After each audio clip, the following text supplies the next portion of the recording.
place with global corporations because of their ubiquity. They're in every country doing everything imaginable in this global era. You also understand what's taking place with small companies and what are the workforce issues. English proficiency is a big problem. The magnitude of the challenge has pretty much taken everyone by surprise, and they don't have a solution, and that's why TIRF is focused on this with a key question initiative. British Council is focusing on this, and many organizations have realized that a solution is imperative and in fact, a whole suite of solutions. I'm going to talk a little bit about what the problem is and what caused it through the eyes of somebody who kind of is a student of international business. And let me kind of go back a little bit and kind of talk about focuses of global corporations over the last 1, 2, 3, 4, 5 decades. Global organizations try to leverage whatever their intellectual property is and whatever their brand is. But if there's a thread that goes through this strategy of every global corporation is to do everything in their power to improve the efficiency and productivity of their workforce. It's absolutely crucial. They understand if they do these things, they create more sustainable businesses and higher profit margins. So if you look at kind of the things that have happened over the last, again, 2, 3, 4, 5 decades, what you see is they focused on bringing things into their organizations and proliferating through their organization to make these organizations more efficient, and particularly with respect to the flow of information. And, you know, all of you kind of know a little bit about CRMs and ERPs and network management and so forth. These are tools where the corporations today spend, in some cases, hundreds of billions of dollars a year supporting these tools to make their organizations more efficient. Well, what's the piece of the puzzle that's missing? And that's the question for TIRF and others. There is no such thing as a communication management tool. There isn't an ELRP, English language resource planner, resource manager. But there's going to be, they're going to come in pieces. There's going to be a first generation and a second generation, because organizations absolutely will need these in dealing with problems. Not only if they're going to have them in the future, but the problems they have today and have had really for the last decade. I'll talk about these issues and I'll talk about within the context of what I call this human global network, because that in fact is what we have today. And if you look at the world before globalization, and I'm not a great fan of the term globalization because it means different things to different people, but what we really had was 700 or 800 million people participating in free markets. You had a number of points of connections, but you didn't have points of connections that overloaded the capacity of global corporations to function efficiently.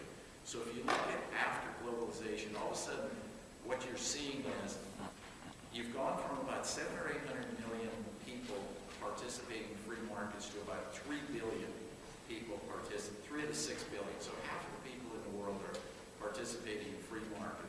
You've opened up Eastern Europe to free markets.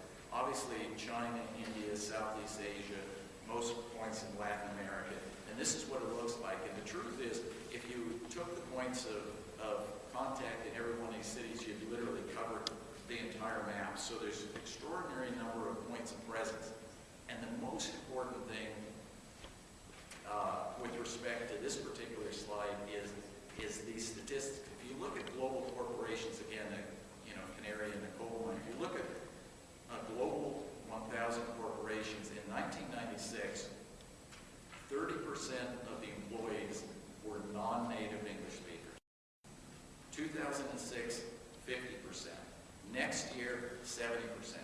So what you have is organizations where 70% of people are non-native English speakers, and they are interacting literally every single day, every week, with other non-native English speakers in non-English countries, and that's how these organizations have to function today, and yet they're functioning in many cases with limited English proficiency by a great percentage of the employees.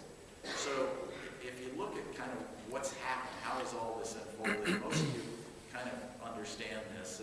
But basically you have these explosion of free markets, you have a true global economy, borders really don't matter anymore to most organizations in the world. The global demand is leveraged by exports and imports, and basically it's competitive, whatever the local competitive advantage is. And the rules have changed. This has become crucially important to create the backdrop for what we see is the rules of law have become acceptable in most countries for global organizations to work. And consequently, capital flows into these countries.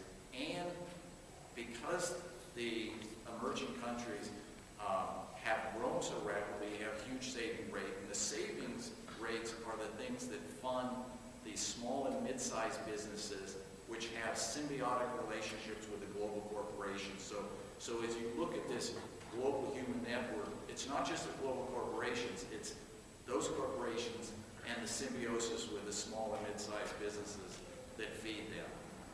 I'll talk about the digital connectivity kind of as a driver in the neighborhood, but it really ties the whole thing together. It's kind of the second tectonic piece of the puzzle. The sheer number of connections point to point around the world. So if you look back, because we think we, since World War II, have understood what a globalization is, but the reality is, if you go back now with hindsight, you realize between the 50s, 60s, and 70s, a global corporation was really a bunch of regional offices, and there was autonomy in the offices. The offices ran as if they were local companies, and local languages dominated these things. In the 80s and 90s, because of some of the tools I talked about, you began to see more integration between countries as these global organizations realized there were ways to increase the efficiency. And English became slightly more important, really imperative. And then you had an explosion. An explosion was not planned. It basically was an accident of technology. And it happened in 1995, and it was the browser. Corporations made the decision they were going to link everybody with a browser. They had no idea what the implications were for communication within their organization, between organizations. Nobody did great studies. McKinsey never put this under a microscope. The browser arrived. All of a sudden you had emails arriving at people's desks who had never had an email in their life. And then you had one a day, then you had two a day. Then a couple of years later, they threw this thing called WebEx or GoToMeeting, and all of a sudden you had to walk into a room and you were talking to somebody in Sao Paulo and Seoul and somewhere else. And so the technology essentially changed the landscape. And for applied linguists, this is a defining period. This is, in my opinion, it has to be the most interesting period in the history of the world, where you have a global economy coalescing around a common communication tool.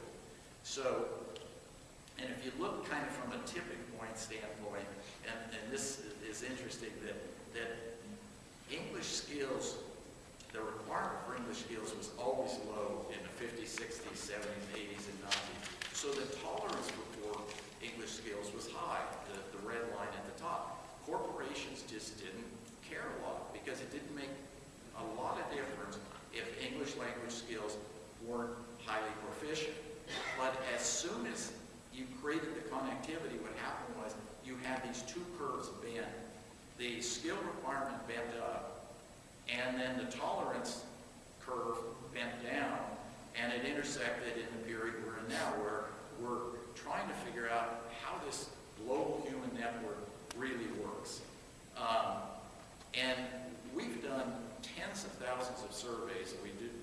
Each year we'll do 10, 20, 30,000 surveys, but now we have about 6 or 7 years, and every year it looks about the same.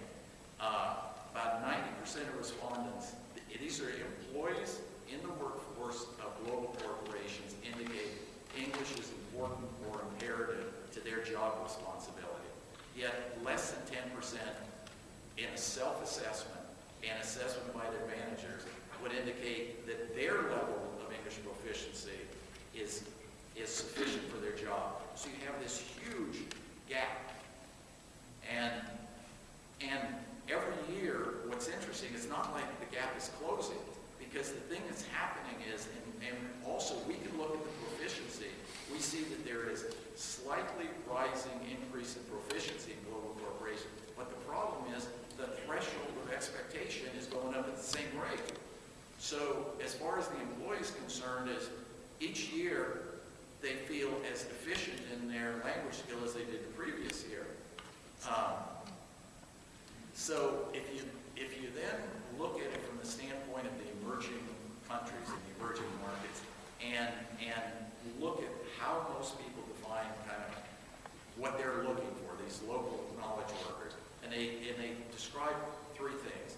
One is knowledge in their domain, which corporations can find. You can find people with great knowledge in domain, ability to solve problems, and it's really important. They have to be smart, because you're going to have to retrain them every couple of years to do something.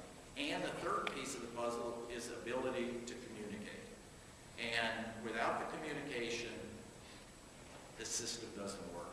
So you have this perfect storm, the 90, the 10, everybody understands whether you're an employee, whether you're a manager, whether you're the corporation. The global winners, 5, 10, 20, 30 years, are going to be the companies and the individuals who have really dealt with this issue in the most productive, creative, and successful way. And the things they're looking at, and this is why it's important as the British Council and TIRF and CAL and other organizations try to put some heat on this, is they need things that are scalable, because the problem is a global problem.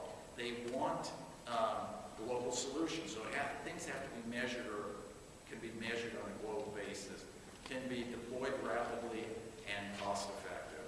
And with that, I just conclude by saying this, that English language going forward